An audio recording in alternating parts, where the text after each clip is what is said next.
Alright everyone, it's time for us to take a look at some of the best dynamic island tricks and tips that you can take a look on your iPhone 14 Pro or 14 Pro Max, or really any other 14s or dynamic island phones that come out in the future. Now, dynamic island is still pretty much ongoing. It's a thing that's going to add more features as time progresses. It's only been a few weeks since these iPhones came out, so the features are kind of limited.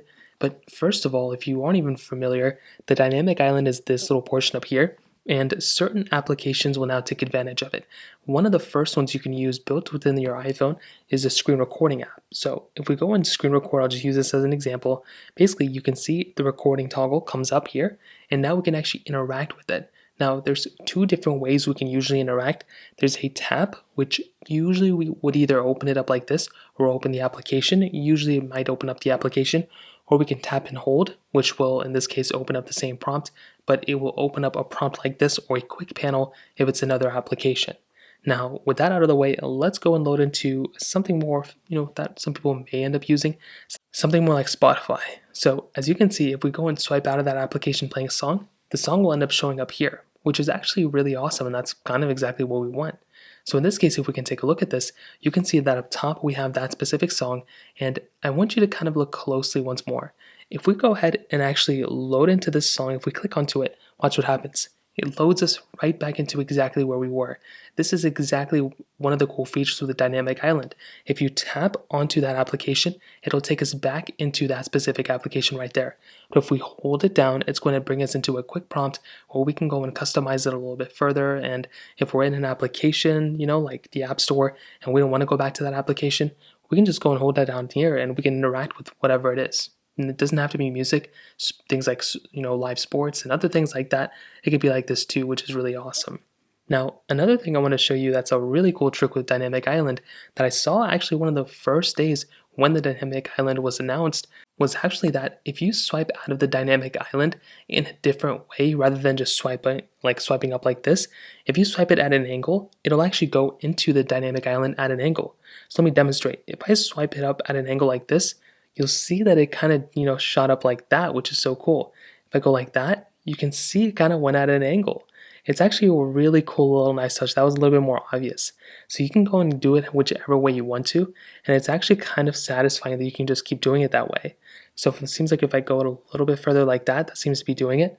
And that's really awesome. Now, if I go into an application like Safari, you'll see that when I swipe out, it doesn't really do the same thing. I mean, it doesn't feed into the dynamic island yet. But because Spotify does, it'll go and feed into that dynamic island. Other applications will feed down, and this one will feed up, which that in and of itself is a really cool feature as well.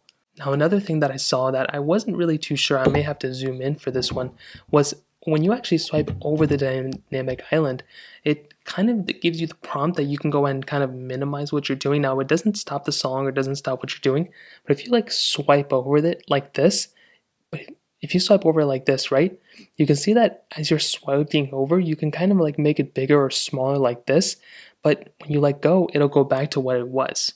So I don't know really what this is for, if it's a feature built in. So if you go ahead and drag it, you don't hold it down, but you just drag it like this, you can see that it'll just basically close out of whatever you're doing, but it doesn't close out. It just will kind of just shorten or, kind of make whatever you're doing smaller. Maybe for you to kind of see things behind it or something, but then if you let go, it'll expand back to its normal size. So I don't know if that's a trick. I don't know if that's something Apple implemented, but that is something that I noticed when I was kind of messing around with it. So if you ever need to see a little bit of that behind the space, you can make it bigger like this, make it smaller, but it will snap back into place. Now, my final thing I want to show you is a game that you can use with your dynamic island. Some of you may have already seen this game.